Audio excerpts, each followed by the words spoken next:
Hey guys, welcome back. Today we're going to be talking about the hyperbola. Before we begin, I just want to remind you where the hyperbola comes from, where the shape comes from. Please don't write this down, but if you remember the other day, I gave you a little diagram.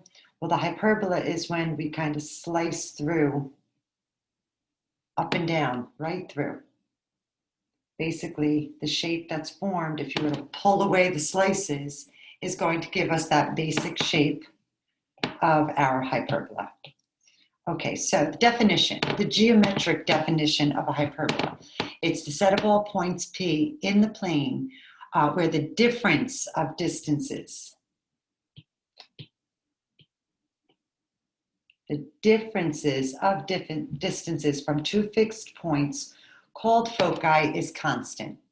So I'm going to go to my picture right now really quickly, just for a second, and talk about this definition. The other day, we mentioned the equation of the ellipse. Well, today now, if this highlighted version or this highlighted piece, that's my actual curve.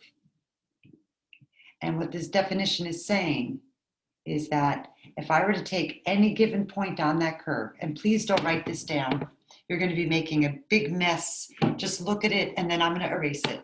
So what they're saying is if I go from one foci, that length, and I subtract that length, okay, that difference will be the same no matter where you go on the curve.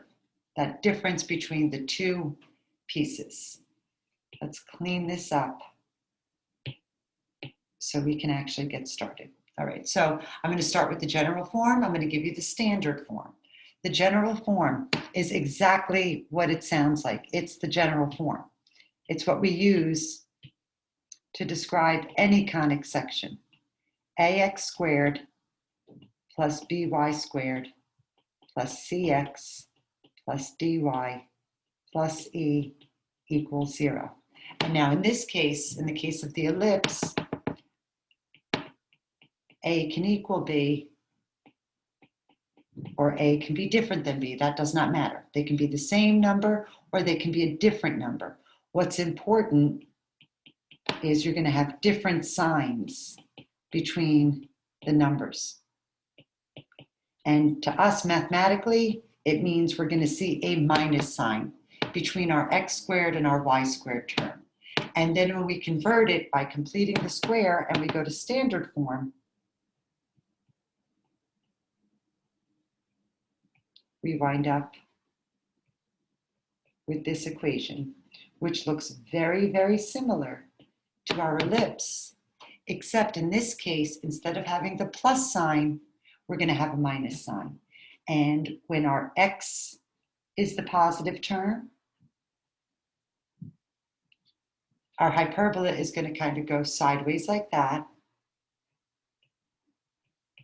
And when the y term is positive,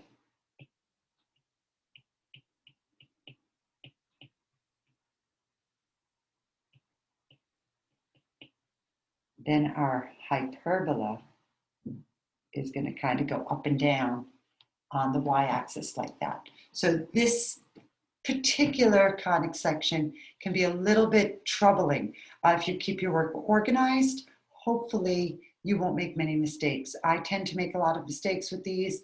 That's why I'm super, super careful when I'm kind of checking my work at the end. Now, just like the ellipse, we have our vocabulary, okay? We have the vertices. We have our vertices. We have our endpoints. We have our center, and we have the foci. But if you notice, there's a lot more going on this page. Okay. Now I have a rectangle and I have asymptotes. Those are not the curve.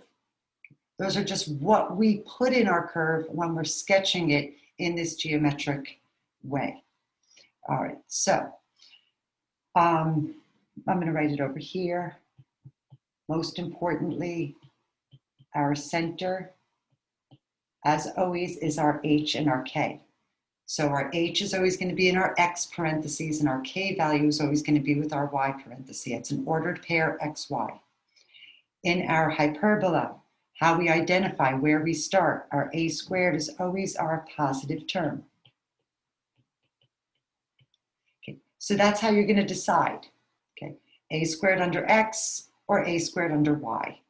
That's what we call our positive term. Our a is still going to be the distance from the center to the vertex.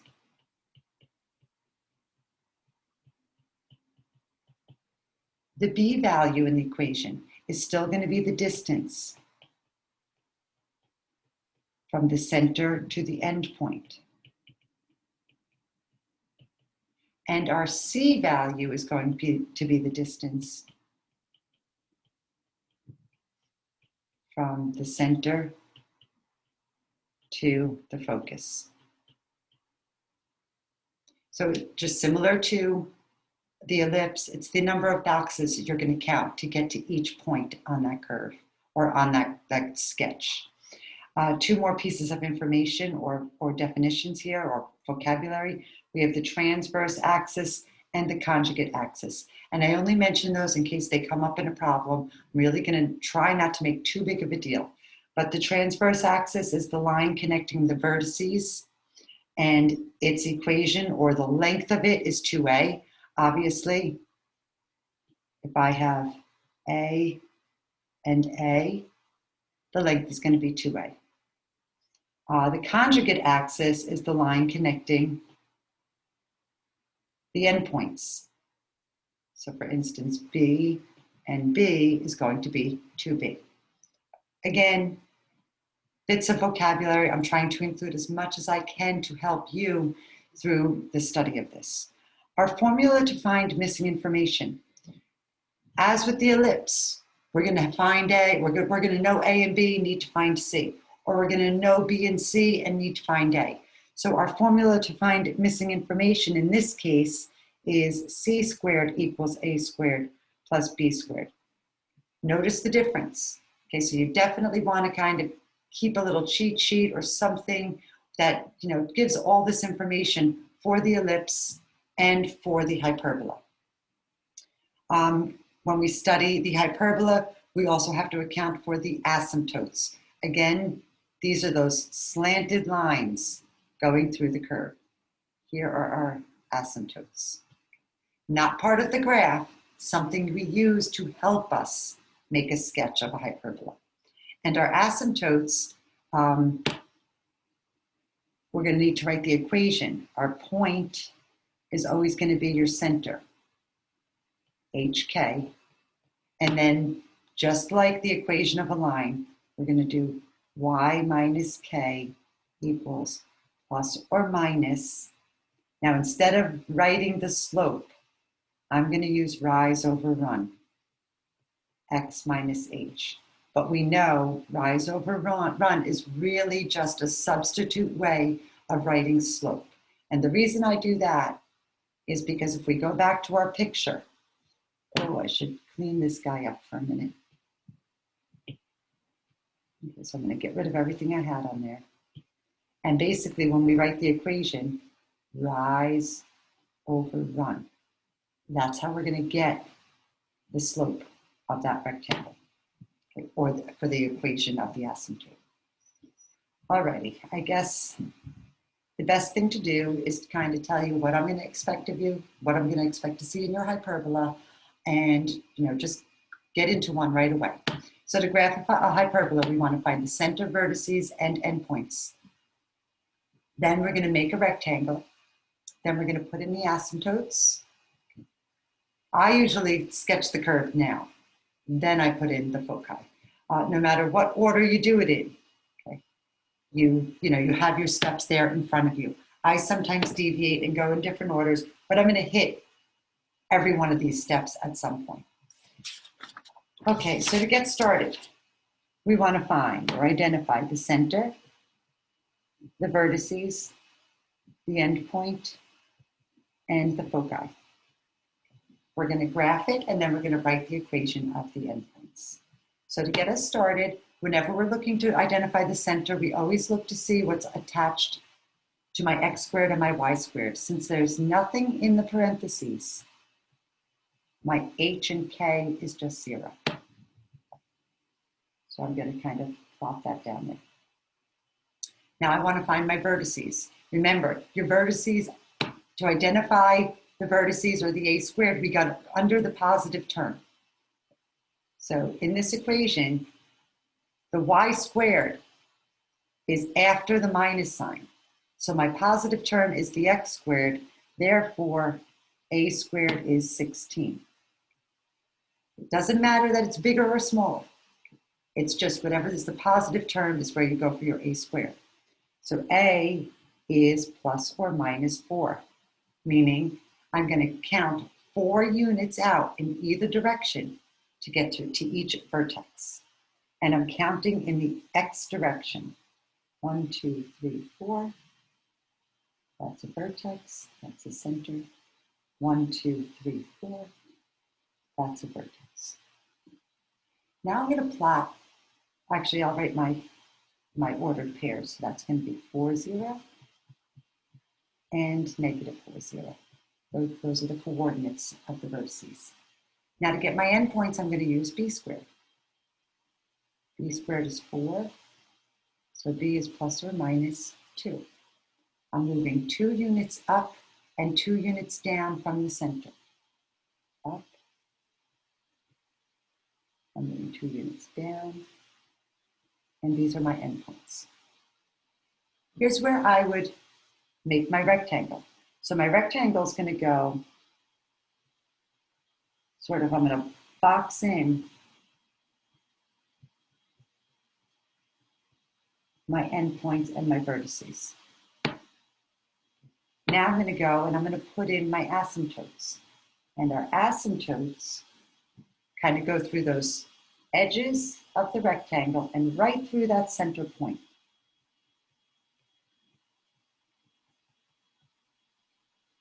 And I'm going to go to the other 2 corners of this rectangle. And the best I can, I'm going to make this, not the greatest asymptote, I'm sorry, but they're there. So now, usually I put my curve in now, or I could actually identify the coordinates of my endpoints before I get too confused. So my endpoints are 0, 2, and 0, negative 2. Now the actual curve, what's going to happen now is the curve is going to go through the vertex, but be guided by my asymptotes.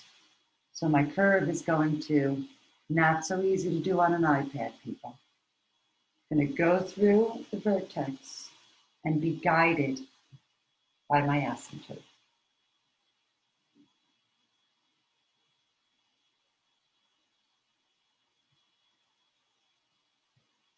That's the curve. These are the points that satisfy. Any point on this curve, so to speak, satisfies that equation.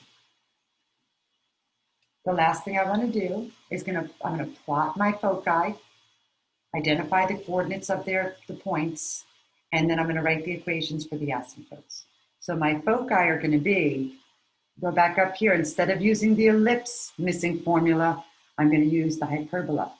C squared equals a squared plus b squared. So c squared is going to equal 16 plus 4. C squared equals 20. C equals plus or minus radical 20. Good news here, you do not have to simplify. You can leave that radical 20. Okay. If you think easier with it simplified, that's fine. But to me, if I want to count radical 20 boxes, I just have to think in my head. Square root of 20 is going to be a number in between 4 and 5. So in order to plot the point, I'm going to start at my center, move in the same direction as my vertices. 1, 2, 3, 4, and a little bit, and I'm going to put my dot. And that's going to be my focus. 1, 2, 3, 4, and a little bit, and that's going to be my focus. And now we're going to write the ordered pair. This is the kind of ordered pair that if you want to write it together, plus or minus radical 20, comma 0, or you could split it up and you could write it as 2 points. I'm pretty lenient as far as that goes. Last thing we want to do is we want to write the equation of our asymptote.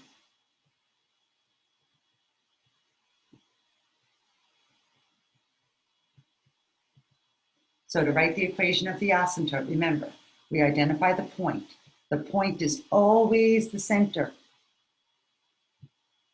Okay, it's always going to be the center, so I'm going to use the point 0, 0.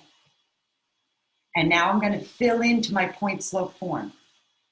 So y minus 0 equals plus or minus rise over run. I'm getting to that edge up over to the edge of the rectangle. Rise is up 2.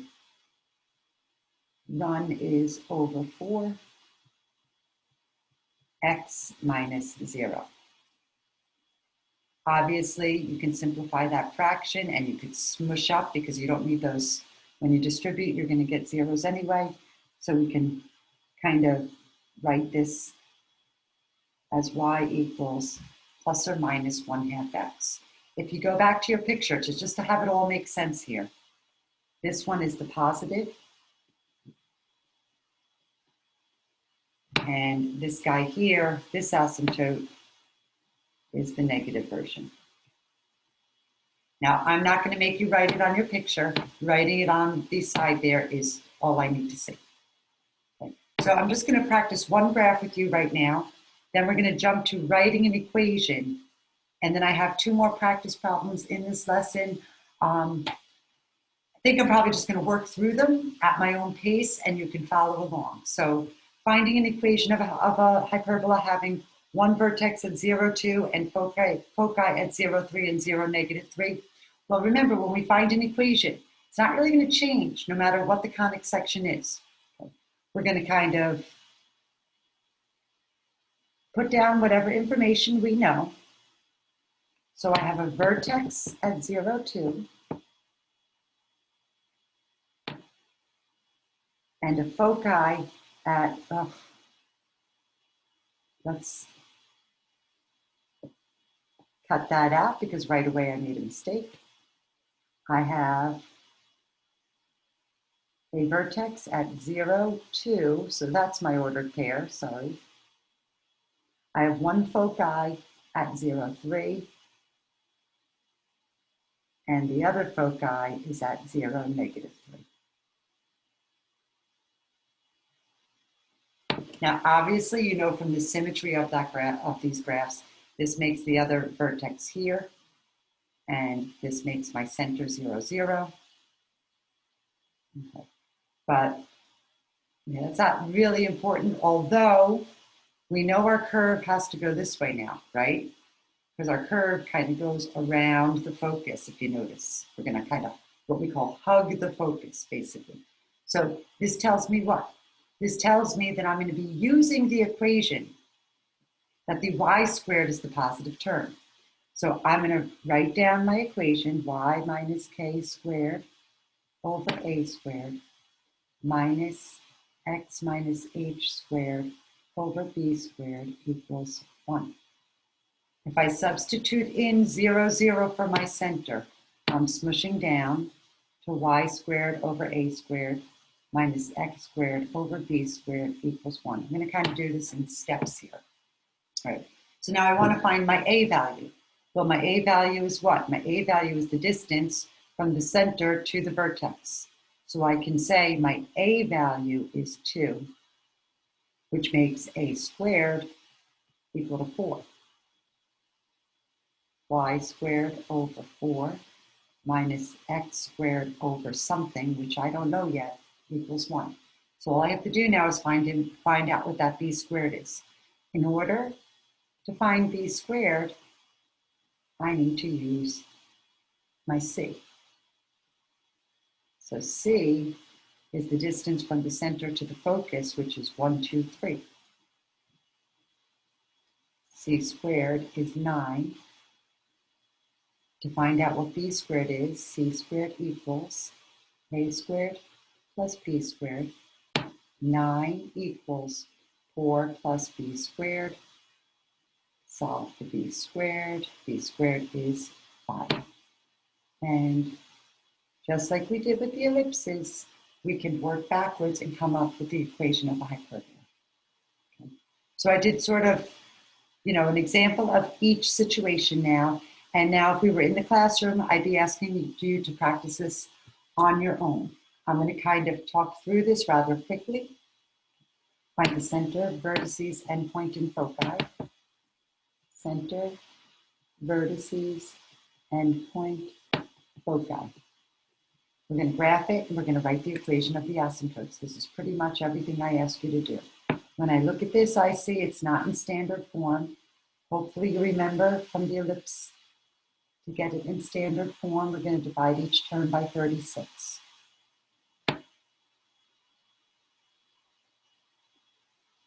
Simplify each fraction, and you have that.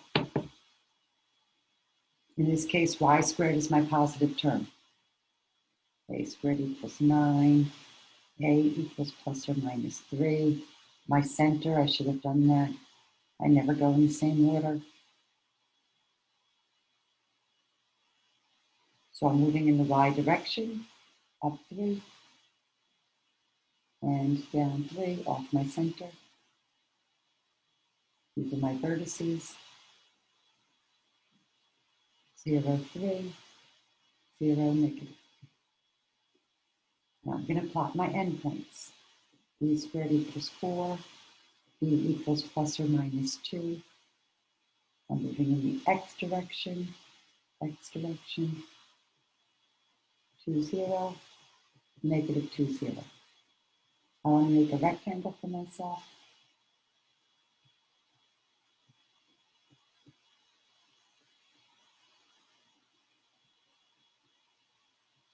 I'm going to put in my asymptotes.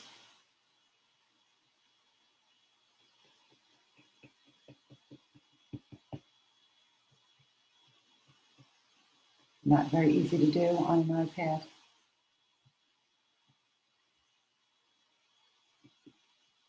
I should have labeled my endpoints there. Okay, so now I'm going to put my curve. My curve always goes through my vertices.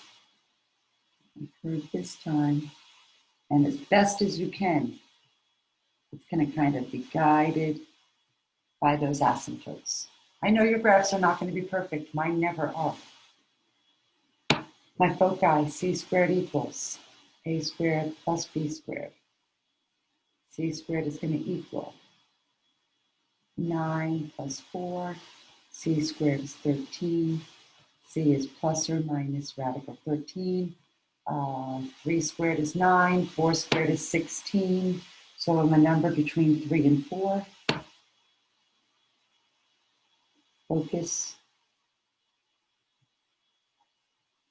Focus. Your foci will never be inside the rectangle. They're always going to be on the outsides. So the ordered pair for my foci, I went 0 for my x value, up and down, radical 13 units. Now for our asymptotes.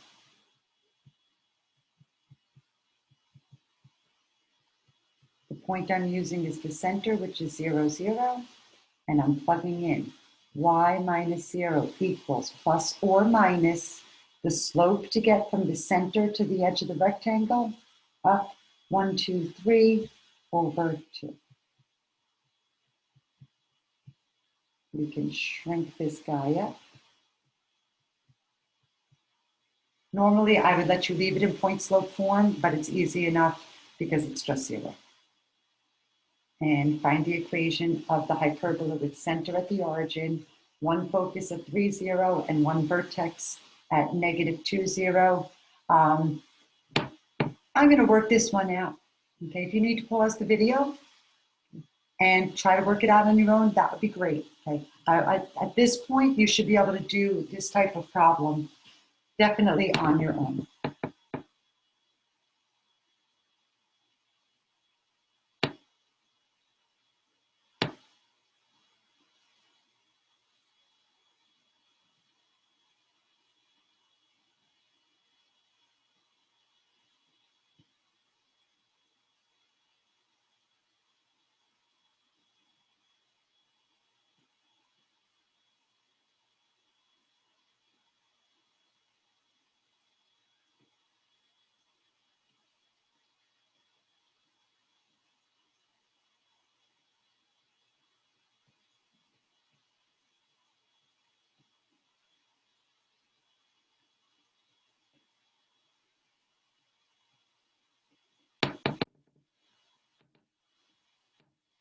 Center is 0, 0.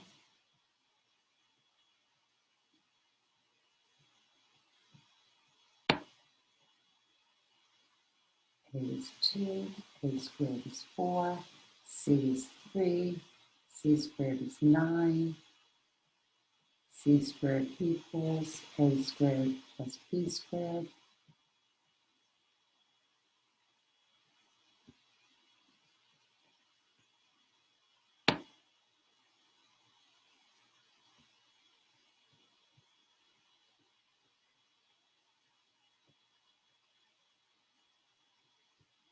And hopefully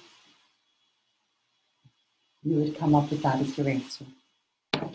So basically, you can see the repetitive nature of this topic. There are some similarities, there are some differences. Obviously, you must practice in order to be, to become efficient at noticing these similarities and differences. And good luck and see you soon.